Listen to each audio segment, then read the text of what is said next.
Good morning to everyone. Dobro jutro svima. Ovo je naš drugi dan i drugog dana krećemo u jednu temu koja će imati 3 sesije. Sesije o evropskim integracijama, ukrajinskoj krizi, regiji i posljedicama, odnosno situaciji u kojoj se danas nalazimo. Mi imamo 4 panelista jutros u prvoj sesiji. Namjerno smo podelili temu na 3 sesije jer mislimo da imamo jednu izuzetnu grupu panelista i političarki i političara koji mogu suštinski doprinositi ovoj diskusiji.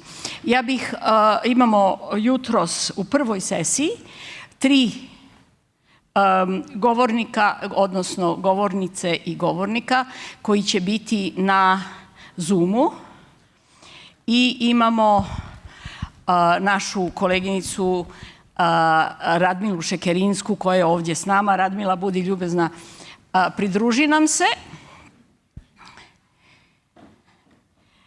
Prva govornica je Tanja Fajon, ministrica vanjskih poslova Slovenije. Tanja se ispričava da je bila posljednji trenutak sprečena, ali nam je poslala video poruku. Drugi govornik će biti Ranko Krivokapić, ministar vanjskih poslova Crne Gore. I imamo onda i gospođu Marija Joao Rodriguez, i predsjednicu Fondacije za progresivne evropske studije i dugogodišnju ministricu, članicu Evropskog parlamenta. Ja bih počela sa Tanjom Fajon i njenom porukom za ovaj skup. Dear organizers, fellow participants, dear friends. Firstly, let me say that I regret that my busy schedule does not allow me to be with you in person on the beautiful island of KORČULA. I would like to thank the organizers for the opportunity to deliver my address remotely. The crossroads at which the world and Europe as part of it stands in the wake of Russia's attack on Ukraine is complex and unpredictable. Geopolitical relations are changing. We are witnessing fundamental erosion of the multilateral world, order's foundations, and ever-growing security risks. And the road we choose will shape our future, especially for younger generations. What Europe needs, I believe, is wisdom and a long-term geopolitical strategy. The current crisis has shown us and the world that the European Union is strong when united. This should be our leitmotif in the continuation of our geopolitical awakening. When I overtook the post of Minister of Foreign Affairs beginning June this year, one of my first directions to take was going back to the core of European Union.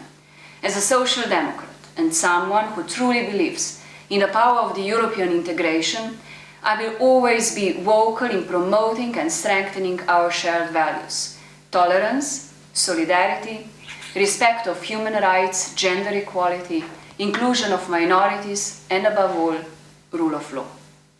Pursuing and living these values means fighting populism, radicalism, and nationalism. My vision for Slovenia is to pursue an influential and innovative foreign policy within an effective multilateral system and stand shoulder to shoulder with the world's leading countries in the dealing with current challenges. This ambition is also demonstrated by Slovenia's candidature for a non-permanent seat on the United Nations Security Council for the 2024-2025 term, in which a great deal of diplomatic and organizational effort will be invested in the coming months. And speaking of influence and innovation, let me conclude in the region. I am convinced that the EU must not forget the Western Balkans. Here too, Slovenia does all it can in order to put the Western Balkans back to the EU agenda and to keep the EU enlargement in the loop. As a region close to my heart, I also personally put a lot of effort in reaching this goal. Enlargement to the Western Balkans would provide prosperity for its citizens and long-term gain for the European Union. I will conclude with this message, and I wish you all inspiring discussions and lovely stay at KORČULA. Thank you for your attention. Thank you, Tanya. Thank you, Tanya. Tanya was with us before, and we hope to see you next time with us also. Maria Joao, I'm very sorry. I'm actually now going to call on you. So please, if you can join us now. Yes, let me just salute you and greet you. This is, again, a big initiative from KORČULA School. Really pleasure for the FEPS, Foundation of European Progressive Studies, our foundation of the progressive family in Europe, to collaborate with you with this big initiative.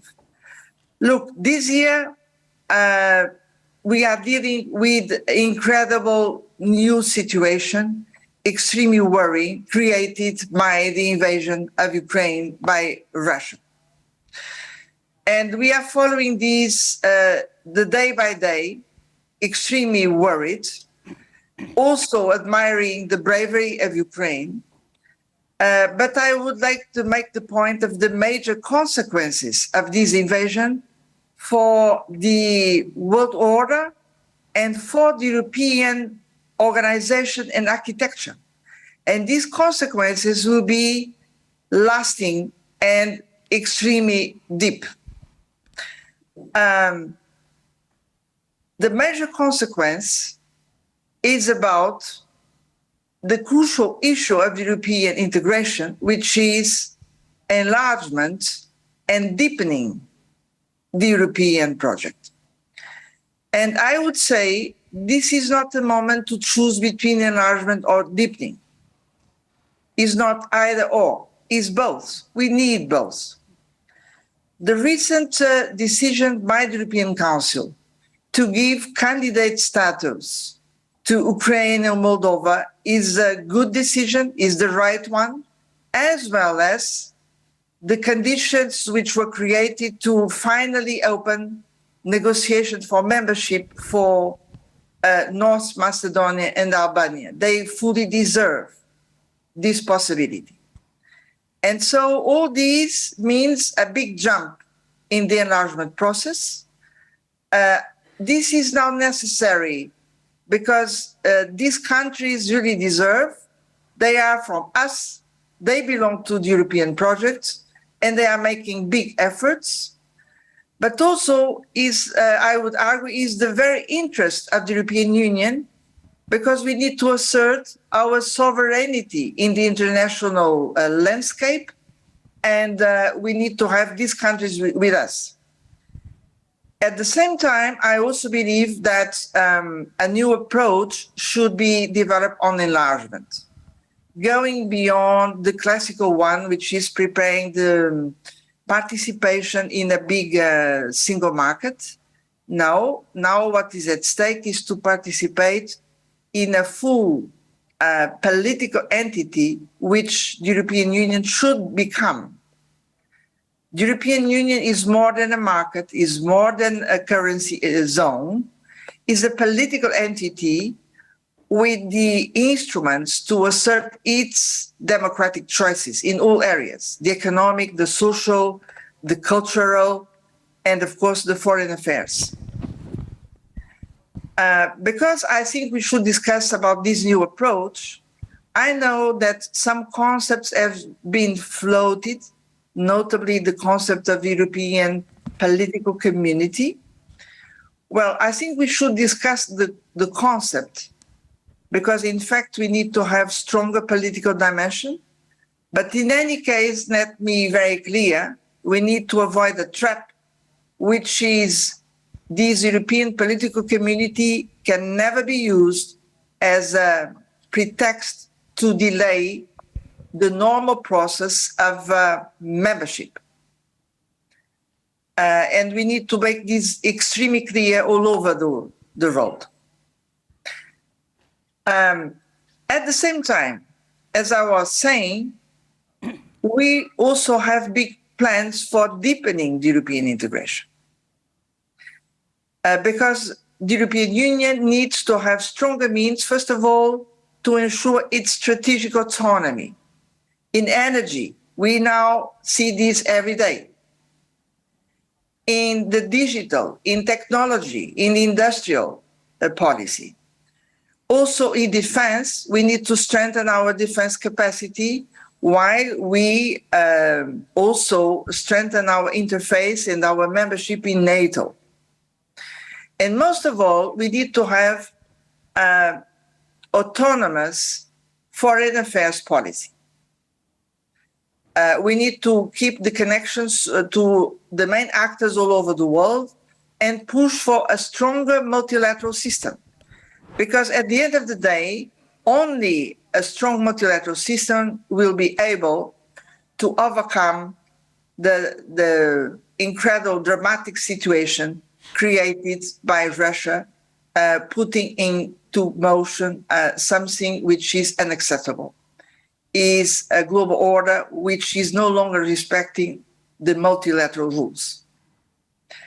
So we need to have this foreign affairs policy with a European viewpoint, but we also need to have stronger means to invest in the future, in the energy union, in energy security, energy transition, climate change, and also making our way on the digital transformation.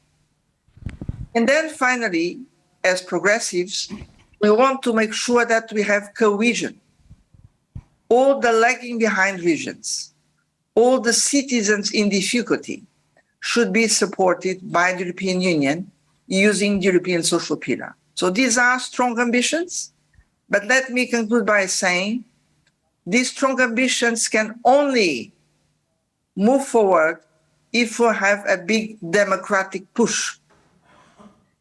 We need to have strong movements coming from citizens themselves. First of all, respecting the rule of law, but also making sure that our democracy is really lively and strong at all levels, the local, the national, the European. And I believe that what happens in the Balkans, Western Balkans right now, is the most important area of the European continent where these principles should be asserted and supported all over the way. My last message is about gender equality, because in the 21st century, we need to make it very clear, and KORČULA school is one of our best examples, that democracy is really not democracy if we don't have full gender equality. So we are with you, and let's go talking and changing the reality in this agenda for European progressives. Thank you very much, Dacia.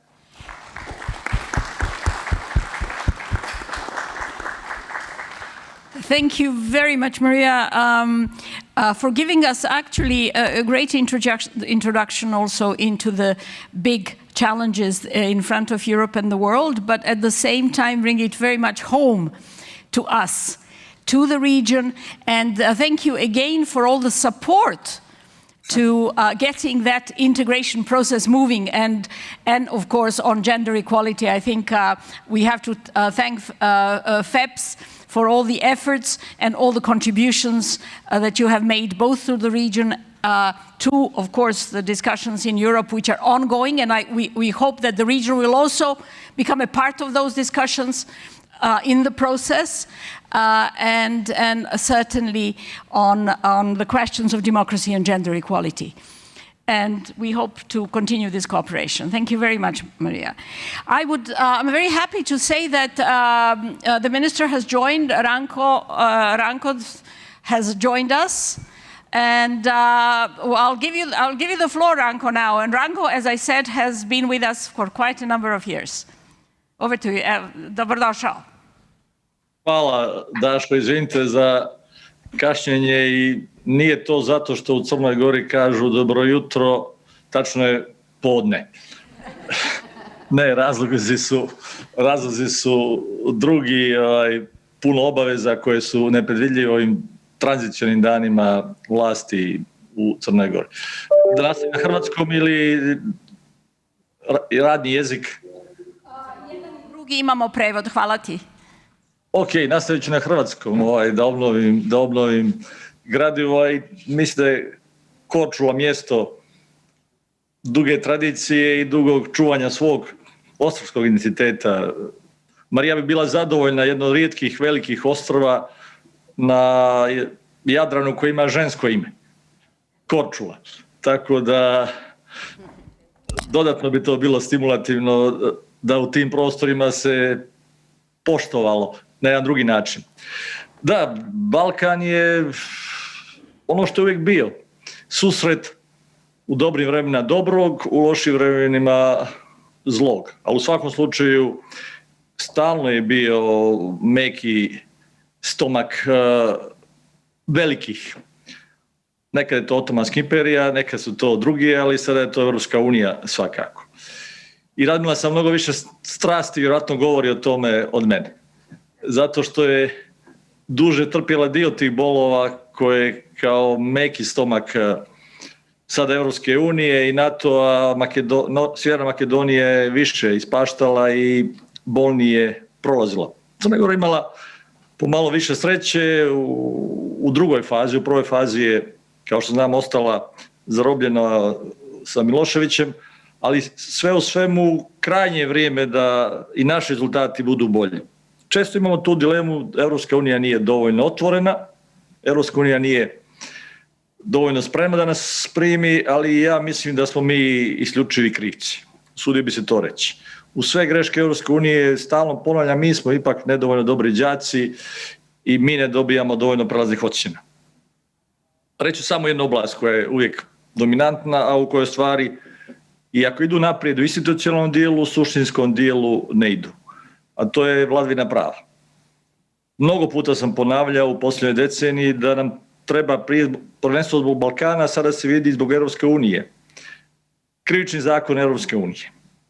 Bez mnogo članova, bez mnogo krivičnih dijela, ali svakako dijela organiziranog kriminala, korupcije, stranog miješanja preko političkih partija kao krivičnog dijela i još nekoliko krivičnih dijela da bi i na Balkanu stvari lakše funkcionisanje.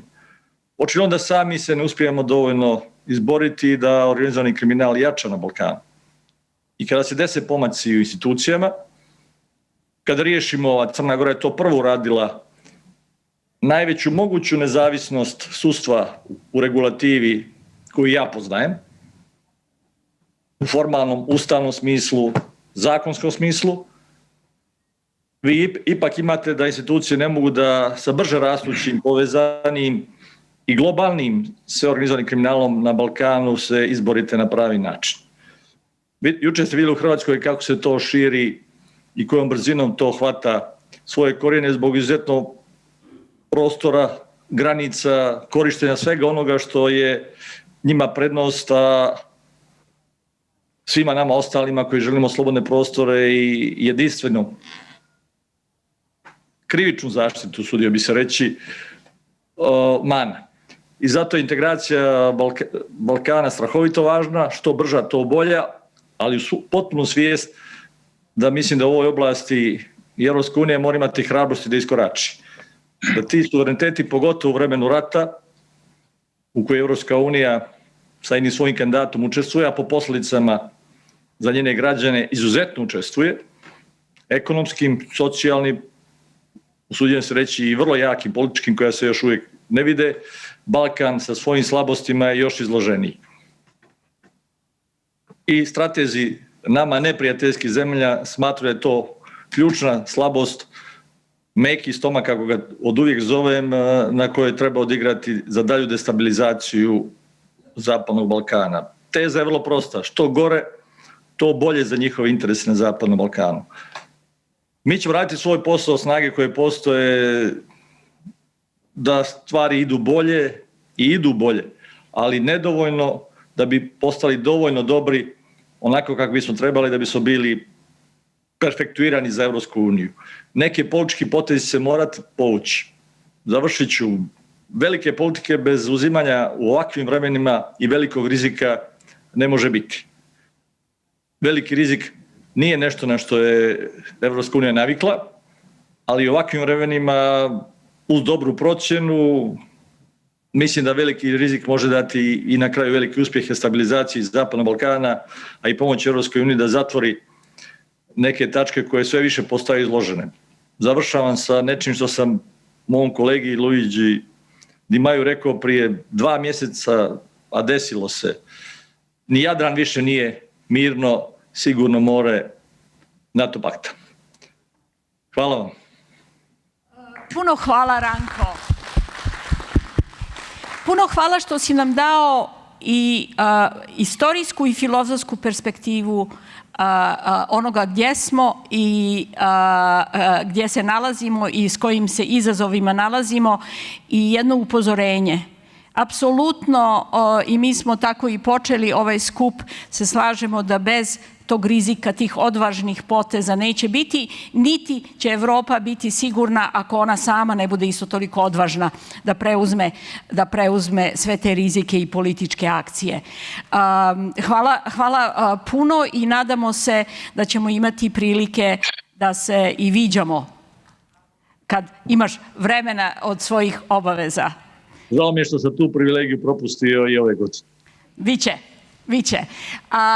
Ja ću sada dati reč Radmili Šekerinskoj. Radmila, kao što je i Ranko rekao, sa svim iskustvom koje si imala, sa svom odvažnošću koju si imala, sa svom hrabrošću, ne znam ko se sve sjeća onih fotografija sa razbijenom glavom, sa svim problemima s kojima se Makedonija nakon režima Gruevskog suočila i sa svom hrabrošću koju je Zdum i Zoran i ti i druge kolege su pokazali, iskustvo je fantastično.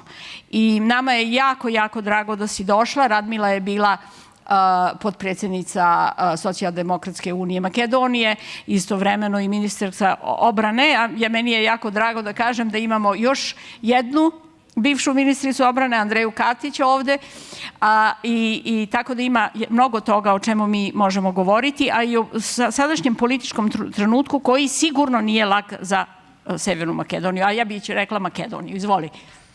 Hvala, Daša. Dobar dan svima, dobro jutro. Nije lako biti ovako sam na pozornici. Hvala što mi praviš društvo. Šalim se. I baš sam sada, actually I decided I'll speak in English because there are too many native speakers here and I'll think about making all these mistakes. I was wondering how I can jumpstart a discussion inside. So I wanted to say that my daughter is 12. She hates politics, as you would presume, but in a very strange turn of events, she became infatuated with the only political Broadway show a few years ago, Hamilton. So these last 2 years, I have been learning all the songs and I have been going back to history lessons about American history. And the song that keeps repeating in my head for now almost 3 years is The World Turned Upside Down. And this is about American Revolution and Civil War and everything. I really thought that COVID turned our world upside down. And I thought it's a very timely coincidence that we are singing this song while staying at home and doing Zooms all the time. But actually it was not. Because the moment we got more relaxed with COVID, in a way all our practices resumed as if everything is normal. But the war in Ukraine, in my view, really turns the world upside down. Because there are already some changes which appear irreversible, like energy.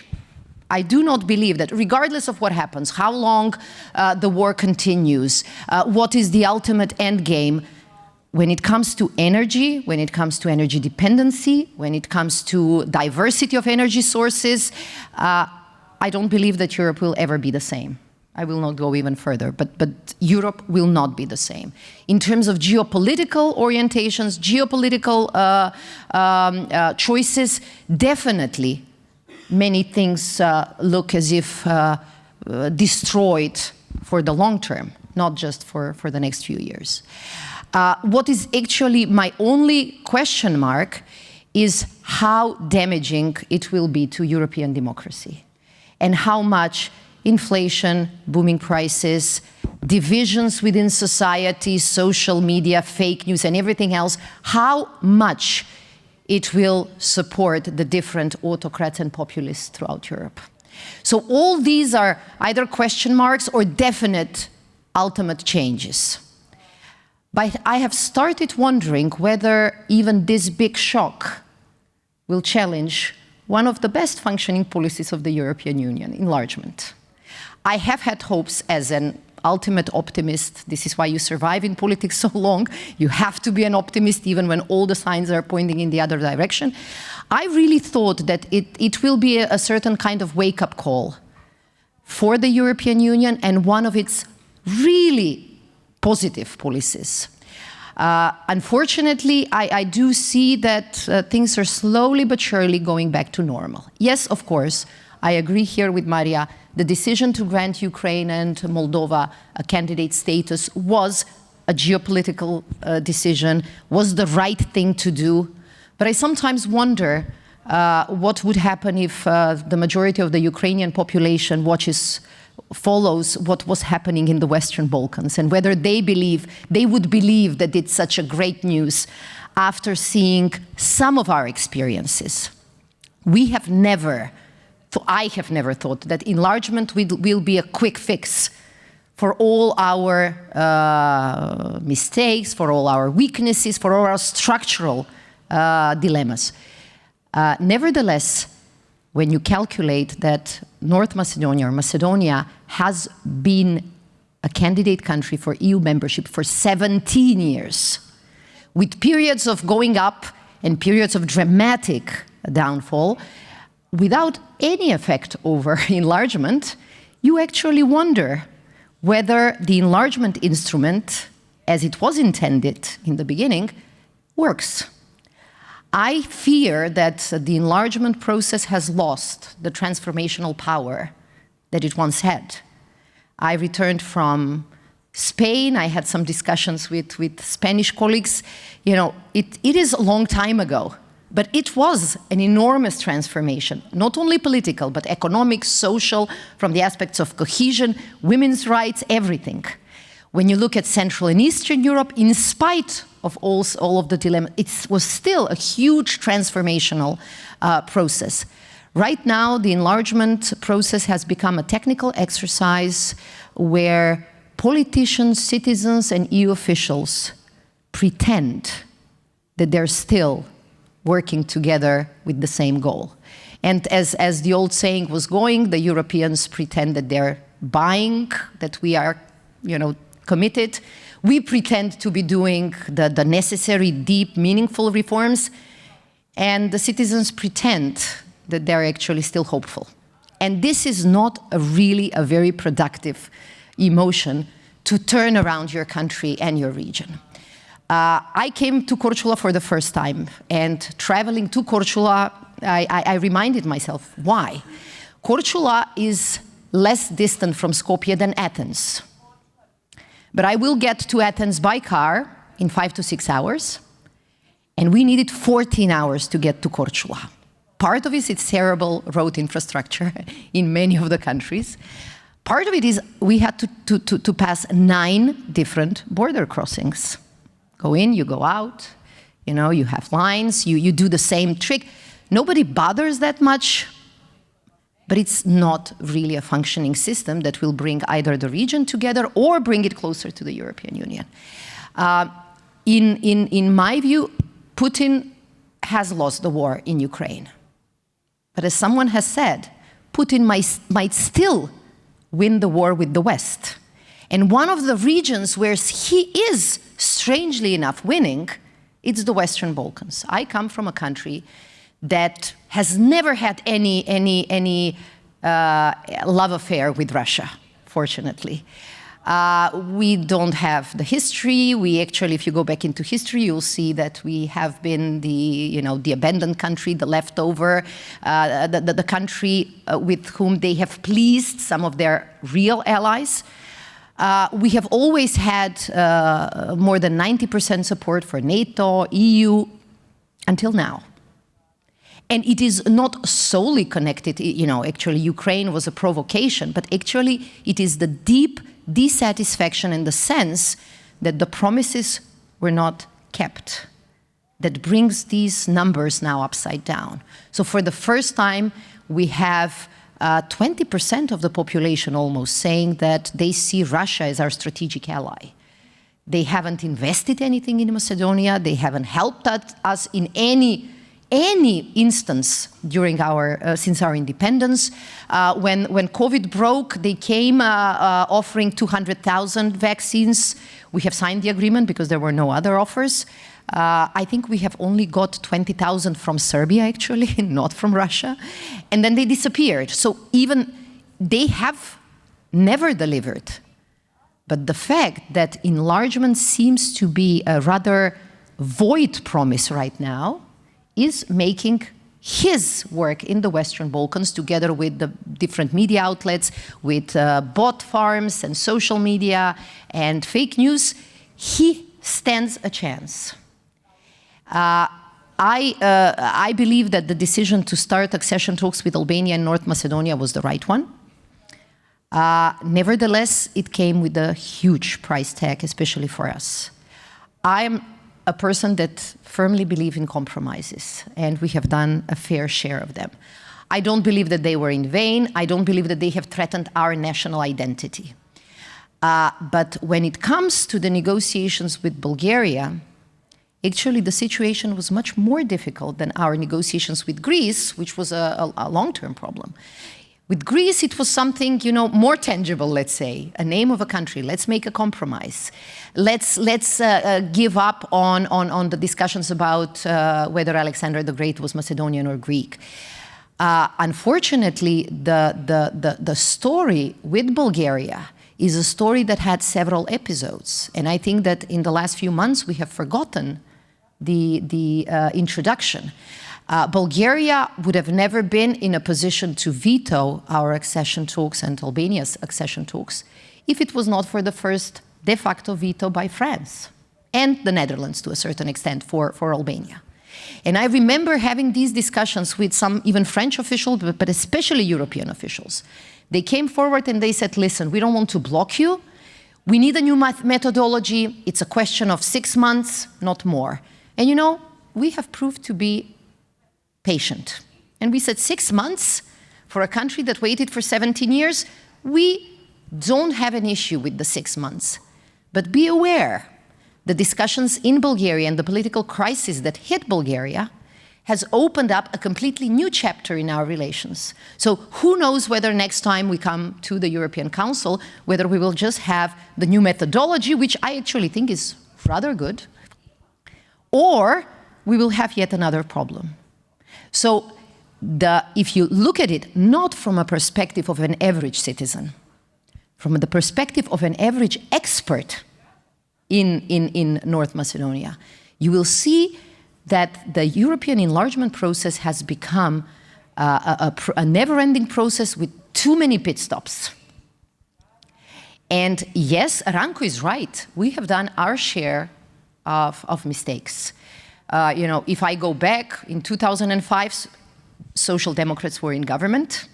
We have become a candidate country just 1 year after Croatia. Probably if we won the elections in 2006, the dispute with Greece would not have erupted, and probably we would have started accession talks. And if not in 2013 with Croatia, probably we could have squeezed in. But every country has its political mistakes. And we all have our periods of lost time. The big difference in the Balkan is that you pay with decades, not with years and not with mandates. And I think that now, in the last 5 years, after seeing that politics matter and that when progressives are in power, they don't create additional problems, they solve the old problems, I think that the European Union did make a strategic mistake of not seizing the opportunity and pushing the country forward. If you don't have a transformative process, you cannot inspire people. You cannot convince civil servants that they have to go the extra mile. You cannot convince politicians that the compromise and the political price that they will pay off. And practically, you end up in a non-efficient process that will always see either European or Balkan side making tragic mistakes. We have heard part of the discussion about the new political community. And I have no doubts that it's an interesting point of discussion. And I agree, you know, Europe needs more political cohesion, just as much as European Union needs more strategic autonomy when it comes to foreign policy. But how can you expect a strategic autonomy of the mighty European Union, for the mighty European Union, if it cannot deal with petty problems in its backyard? Because these are still petty problems in the backyard. If the enlargement process becomes hijacked by a new European discussion on whether it will be a geopolitical community, will it entail the cohesion elements, then we are lost. And then the populists and the autocrats in the Balkans will fully take over. I have heard a European politician saying, well, we cannot deal with your autocrats. We cannot solve your problems with populism. And they're absolutely right.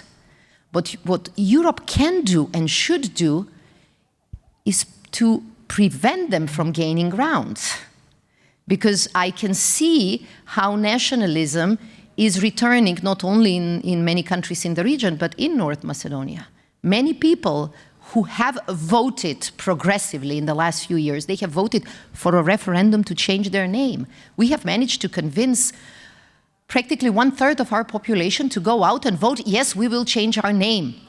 Something that was considered impossible, unacceptable. We have had 10% on opinion polls. They came out and they voted because they believe that that's an investment. Now they see that their investment has not paid off. And this invigorates the populists, the autocrats, the pro-Russian groups. For the first time, we have a small party that is actually financed by Moscow in parliament and doing their job very well, seizing the opportunity that was given to them. People in the Balkans were not interested in EU membership because they wanted to see their Minister of Foreign Affairs participate at a big geopolitical meeting in Brussels. They don't care about this.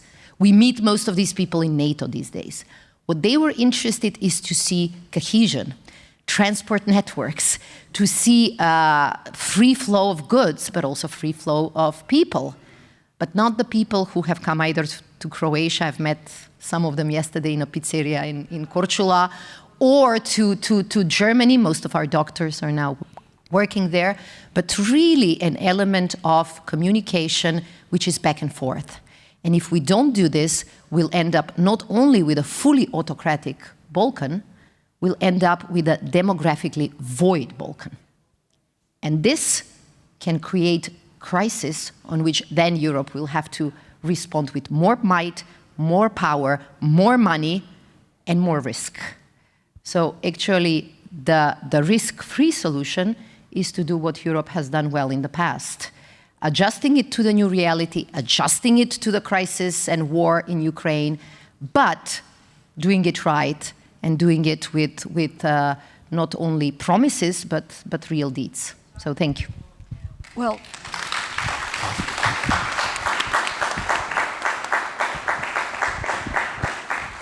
thank you very much, Radmila, for actually getting this discussion into a full circle. Because with our previous speakers and what Maria João was talking about in terms of European developments and the deepening and the, as you were calling them, adjustments or whichever way we go, we've come actually full circle on three fronts. One is that we've learned that in big international crises, and the Ukraine is one of those with, of course, the Russian force behind that, the Western Balkans tend to be forgotten. We are less of a danger and less of an issue when we have the biggies in the room, the elephants in the room. That was one of the lessons from the 90s.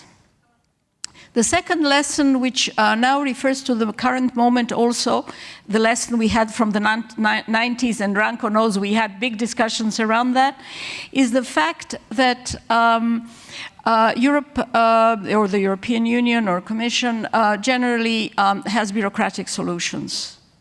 And we are going in circles with the negotiations, which ended up being very bureaucratic exercises, without looking at the foundations that we need to build for being Europeans as we are. The third, I think, lesson, and we will be speaking about it today, is that in order to be transformative, we, as progressives, would need to catch the momentum. We have a situation, you're completely right, if you look at the latest polls and studies, the population is actually not very keen on the European Union because they have had a process which they have not seen any results from, and or very little result from. So let's not be all negative. There have been many positives in this process. But if it were to be transformative, then that transformation has to take into that soft belly, Ranko, that you were talking about, the soft social belly that needs to see the benefits, the electorates, and so on and so forth. And unfortunately, yes, Radmila, you've got the obstacles coming up all the time. So we're very, very concerned about that. What we will do now is I'd like to ask Maria and Ranko if they would like to comment, and then you, and then we'll open up the floor. We have enough time for you. Some of the countries are not represented, and maybe our colleagues who are here would like to contribute apart from what's coming up next. So, any comments from the Zoom side? Maria. Yes, many thanks, Dacia. And I'd like to comment what Radmila just said, and also Ranko, which I think is really great to have this very frank talk. This is exactly why we need to have conferences like the one among progressives across Europe, to say what we really think and to come up with stronger and progressive solutions. I completely understand the frustration described by Ranko and Radmila. They are completely right. All the episodes around the North Macedonia pass are really proof of this, of many mistakes made by the European Union institutions, of lack of vision, of ambition. And that's why I think that the momentum created by tragic reason with the Ukraine war is a very important one we should use. Because as I was saying in my first intervention, I do think that we need to develop a new approach on enlargement. And this new approach should be based on a political ambition, a geopolitical ambition, is to say the Western Balkans are full part of the European project, so we need to move fast. And this should be translated in very tangible things. Of course, we have the classical approach of acceding to the market for goods, but I would argue that there is another front extremely important, is to be full part of the European networks in energy, in transports, in the digital solutions, because the European Union is now inventing a new way for the digital transformation, which is different from the American or the Chinese one. And the Western Balkans, they must be fully integrated in this. And then, of course, the membership of the networks for education, for science, for people-to-people exchanges, because Radmila is right. She's saying this is not only about goods and capitals, this is about people. People moving in the different ways and becoming a single European community. This is extremely important. And then the second point is about cohesion. Because look, I'm a Portuguese, and I can tell you the same way Spanish people could tell you that yes, Portugal and Spain were completely transformed with European Union membership by the time community. First of all, in political terms, because they could stabilize their democracies and their rule of law. Secondly, because they could involve people in a participatory mechanisms. So we also had a lot on participatory democracy. Third, because the entire infrastructure of the country was changed in everything, in energy, transports, housing, schooling, health, hospitals. Third, because people was included in European networks for all purposes, for science, for culture, for political decisions. So it was a big jump. And I believe that our political and moral responsibility is to invent a similar effect for Western Balkans using the new instruments we have, because now we have new instruments. On the digital, this is obvious. The digital should be used to step up all the integration and transition. This is very clear for me. On the energy security, now this is vital in geostrategic terms for the reasons we know. And also, the social is very different because, let me finish with this point. The social dimension in the European Union is no longer based only on regional policy, supporting the lagging behind regions. This is important, but we have now a new foundation for the social dimension, which is the European Pillar of Social Rights. And this is a qualitative jump, because this means that European citizens, they should be granted the similar fundamental rights in access to training, to jobs, to health, to social protection. They should count on basic standards wherever they are. And this is really a new approach on the European social dimension. We progressives were pushing for, and this should be translated also in the new enlargement process. So these are my inputs for the current discussion. But of course, we'll go on discussing on this, and I can tell you that for FAPS, this issue now is top priority. I intend to be personally strong involved in this discussion because I think this is the most important one we should have.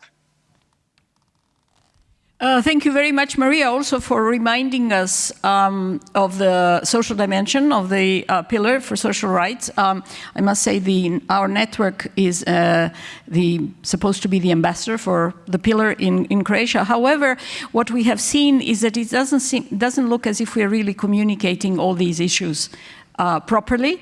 And maybe one of the topics should be how do we communicate on those very specific issues. Ranko, thank you for being with us.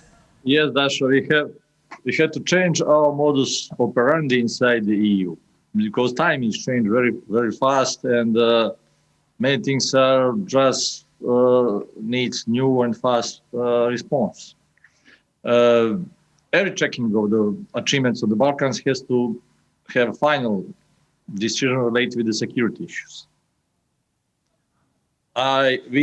Me, and the others, even less, Radmila, we saw the war on the Balkans.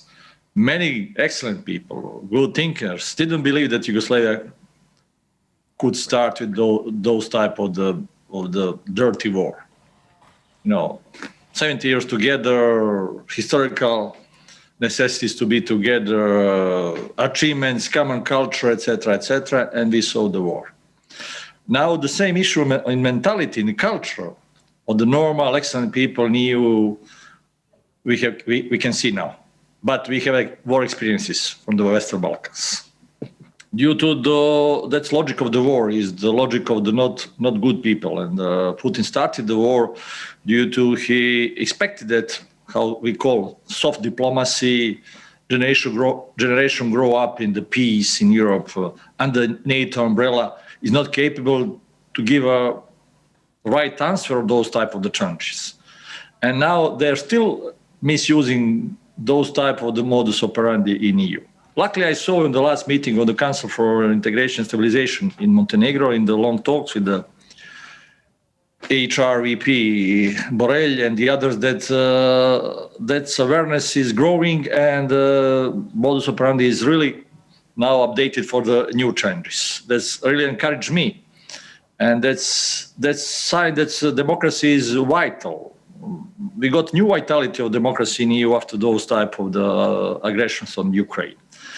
Putin underestimated the capacities of democracies and the public opinion. He believed that in democracy people are just thinking about the supply with the gas, with electric energy, etc., etc. They don't care about something what is so far like Ukraine, so-called so far. Luckily, democracy is vital in Europe, and I'm not pessimist. I'm just would like to force us, like progressive, like always, more sense to this type of the nationalism, right ideologies, blood and territory, etc., to force those type of the updating of the modus operandi in EU political decision-making process, and to understand that every decision has to be updated in next few months related with the Western Balkans. Always, and I'll finish with that, use that comparison with the Winston Churchill.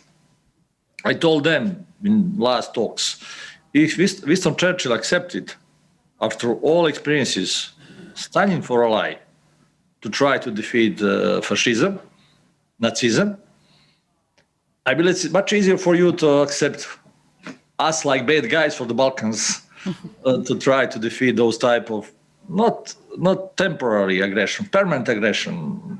I was president of the Parliamentary Assembly of OSCE 2014 when annexation of Crimea happened. I told them it's just beginning.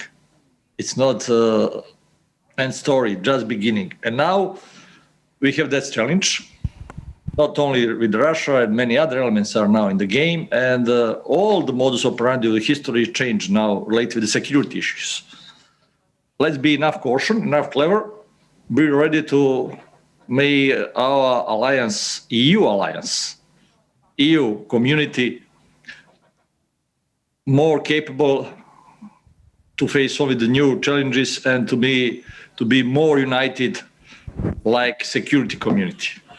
All the other issues, what I mentioned at the beginning, will be solved in related with those type of the way of thinking. Thanks a lot. Oh, thank you, Ranko, for throwing the gauntlet. You threw the glove at us and at Europe. I think, Radmila, maybe you would want to add to this, because I think what Ranko was also saying, we should be on our toes. That's one thing, and we should be partners, and this is the message. We are not just in forms of accession or integration or whatever it is, we are partners. And that's where we see this soft democratic side extremely important, because at the end of the day, it will also either vote us in or vote us out in government so that we can make some change. Over to you. Three brief comments. First, I think that we have failed, and as partners, we have failed together with the EU in looking at just one episode, and this was our dispute with Bulgaria, as also through the security lens. I cannot claim it, I don't have any intelligence, but trust me, the blueprint of the behavior of certain pro-Russian elements in Greece during the negotiations and the implementation of the Prespa agreement was a copy-paste action with the developments that we have seen in Bulgaria.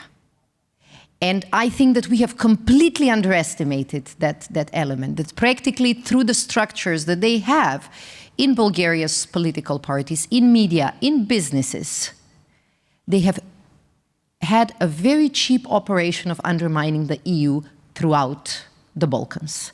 I think that we were a bit naive in the beginning, starting from us, because we should have been the first to warn. When we started warning, and I remember reading a poll from the European Council of Foreign Relations stating that Bulgaria is the country with the highest percentage of citizens believing that Russia is the ally or an ally, more than 70%. This cannot go unnoticed, and this cannot pass without consequences in real political life and decisions. So I do believe that there was a lot of background play that we have missed. Second comment on EU and its policies and activities in the Balkans. I'm here, I'm critical of the lack of a real enlargement perspective, but I have to say that what EU is doing in the Balkans is a lot. They're financing so many projects. They have increased our cooperation in various sectors. Mm-hmm. But what used to be the actor with the champion of soft power has lost some of the self-confidence to do it right. So I see, I read reports and I know what are the policies, the objects, the sectors where EU has invested a lot of money. But how many people read reports? You don't see it in real life. You don't communicate it well. You don't connect it to our goals, our values, our shared future and plans. And I think it's such a waste of potential and a waste of money. Once you're doing it, you might as well boast with it. So I think we have to focus as partners in making EU footprint more visible to citizens. Uh-huh. And here I agree with you. On this, the EU has been rather bureaucratic. They have been so used to being influential in the region and being the only game in town that I think that they have lost some of the touch when it comes to selling the values and the activities. And the third, and just to throw a ball and a question actually to the audience for the next discussions. After having all these discussions with Bulgaria, and which were basically about history, and about every single part of history that matters to most Macedonians, and after talking to many progressive voters in the country, I'm now certain that we progressives should look deeper into ourselves and rethink our views on history and identity. And if we don't do it, I think we'll continue to be naive and expect that rational arguments will win the political fight. They never will. I know we have seen so many politicians in the Balkans and in Europe who have abused history. And we are sometimes too afraid because of it to understand that making and keeping a nation strong is also about creating some historical narratives. Sometimes they're even cursed, but they do offer a more opportunity for shared visions. And I think that our decision to stop talking about them did not make them disappear. Actually just allowed nationalists to completely steal the debate and the argument and turn this into the best political vehicle for populist rule. I don't have the answer. I'm still struggling with the idea. But I definitely believe that us closing the eyes towards this issue and saying, no, this is a no-go zone. This is dangerous, this is populist, this is harmful, is not helping neither ourselves, but it's not helping our countries. Because then people perceive us as completely detached from them. People need also these kinds, yesterday we spoke about the political narratives, they also need these symbolic narratives. And the fact that we were prepared to make certain compromises with historical narratives. You know, it can help the country recover, but it can also push the country into a mess. And we find ourselves in a country that is now more divided than it was. As Dasha mentioned, we have gone through fights, life or death fights in Parliament. And I still believe that we were not as divided then as we are now. And this is something that we could have foreseen, and this is something maybe that the EU could have both predicted and prevented. So I leave this as just a big question mark. No, it's a big question mark. Thank you very much, Radmila. I think, Maria, you're listening to this because I think these are issues which we need to put on the table, which we need to be frank about. And these are also issues that we have to understand. You know, looking around, I've seen that some countries had the elan in the region to go forward, because they felt that their national identity, their independence and so on was going to bring them those benefits. You also mentioned Russia previously, the sentiment that hasn't gone away in the 30 years. You know, we still have the residue of the previous regime. And we've seen that in other countries, it's not only Macedonia and so on. But there are also myths that are being thrown at us. Was Russia, and I think Ranko knows best, he's much better at history than I am. Russia, you know, has not been that ally of Serbia as the myth that has been formed. Let's talk about it. So I would, we have 10 more minutes. Thank you all for being here. And I would just like to open up the floor for 10 minutes. A lot of these questions will come back in the subsequent discussions as we go forward. Yes, from Besa is from Kosovo.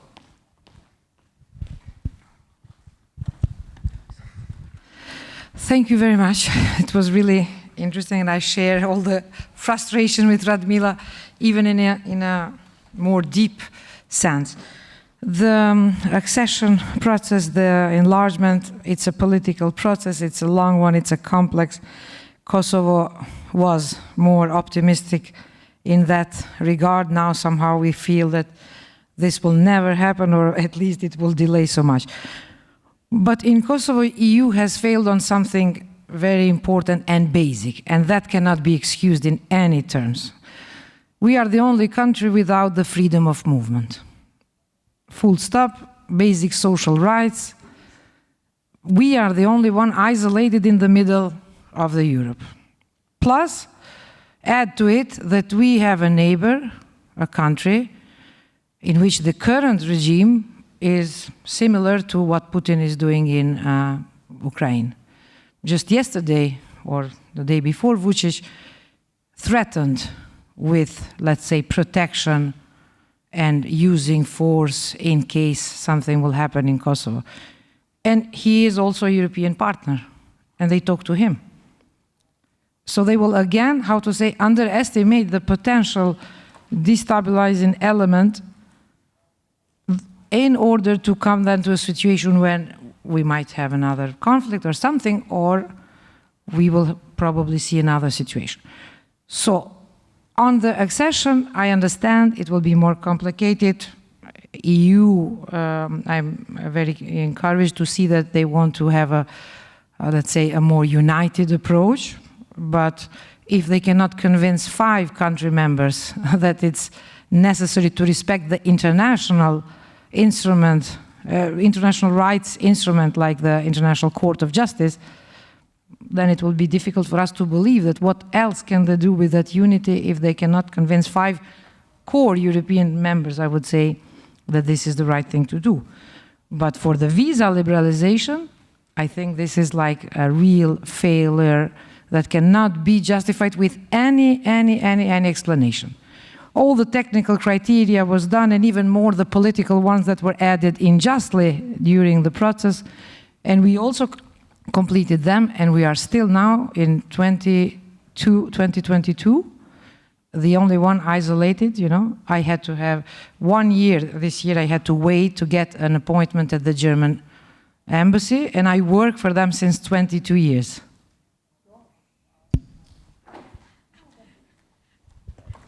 Thank you, Bessa. It seems you're reminding us of the big elephants in this room. Anybody would like to contribute? From Serbia. Miloš. Da. Sad, pre svega hvala svima što ste otvorili ovu diskusiju. Mislim da je jako važna i fali nam svima jer naprosto nemamo formu u kojoj smo razgovarali ili u kojoj bi razgovarali o ovim pitanjima. Pre svega, Radmila, hvala ti sad i lično za sve ovo, jer dugo nisam čuo ovako jedan, da kažemo, iskren i nije depresivan, i politički vrlo korektan način da ukažeš na sve probleme koji se nađu. Mogli bi sada pričamo sigurno mnogo i bit će danas prilike dosta, ali ono što je ključno i što nije bilo pomenuto, evo sad ga je Besa pomenula, ja mislim da je prosto nismo razumeli mi u Srbiji da se u 24. februara nešto desilo i da sad mi moramo nešto da uradimo. I mi u Srbiji imamo ogroman problem sada koji se širi okolo, to jest uz pomoć uspostavljenih mehanizama utiče i na Crnu Goru, utiče i na Kosovo, utiče i na Bosnu i Hercegovinu, koju isto tako nismo pomenuli. Ono što je mene ljutilo lično kao nekoga ko godinama se bori za evropske integracije je sastanak ili uopšte sastanak Evropskog saveta u junu, kada vama nije dato da prođete, pa je onda to sad urađeno posle 15-20 dana na jedan drugačiji način. Bosna i Hercegovina isto tako nije pomenuta u situaciji kojoj se isto nalazi i to je moralo da bude i to je taj rizik o kome Ranko govori. Ja mislim da Evropska unija je tu pogrešila, da je morala da napravi taj iskorak i nisam siguran da će biti nova prilika da napravi taj iskorak. To je ono što mene plaši. Jer da je napravljen taj iskorak, da prosto da je sklonjena ta tema sa dnevnog reda izbora u Bosni i Hercegovini, danas bi situacija možda bila malo drugačija. Možda, kažem, ne. I opet se vraćam na to, Srbija je ta koja, jer to je prosto bio deo regionalne politike Vučićeve, da drži, da nikako ne dozvoli, da postoji zemlja koja je više od nas uradila na evropskim integracijama i sve smo radili poslednjih godina da Crnu Goru zaustavimo i da ona bude na našem nivou. I to je užasno veliki problem zato što to nije primećeno u Evropskoj komisiji.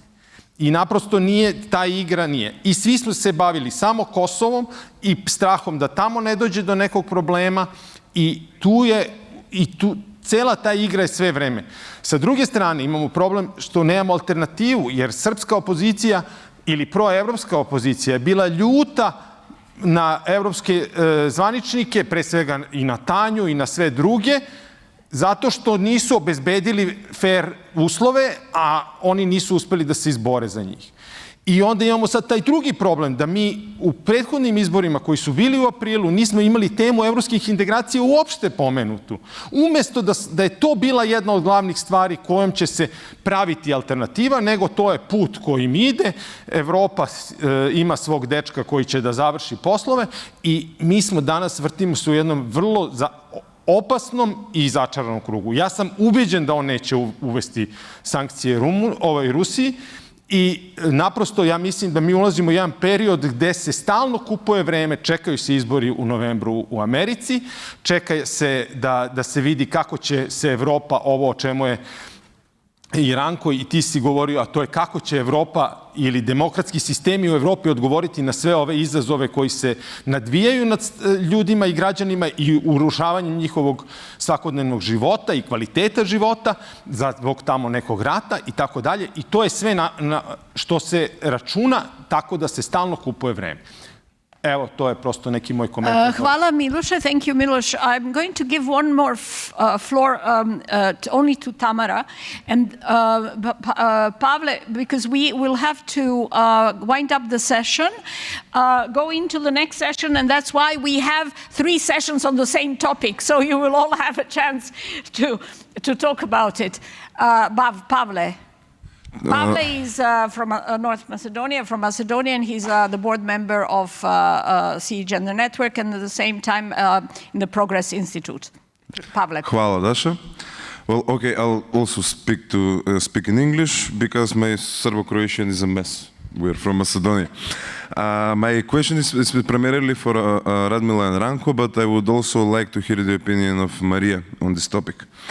So we were speaking about the apparent enlargement stall that the Western Balkans is facing, but at the same time, we are witnesses to the destruction of the political careers of the progressive and the pro-European politicians in the countries in the Western Balkans because of the lack of the ability to provide results at the same time.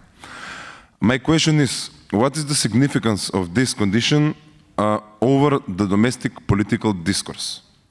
Do we as progressives, because ever since I can remember in the past 17 years, the EU enlargement has been the cornerstone component of every political platform and of every political program of the Social Democrats or of the other progressive political parties.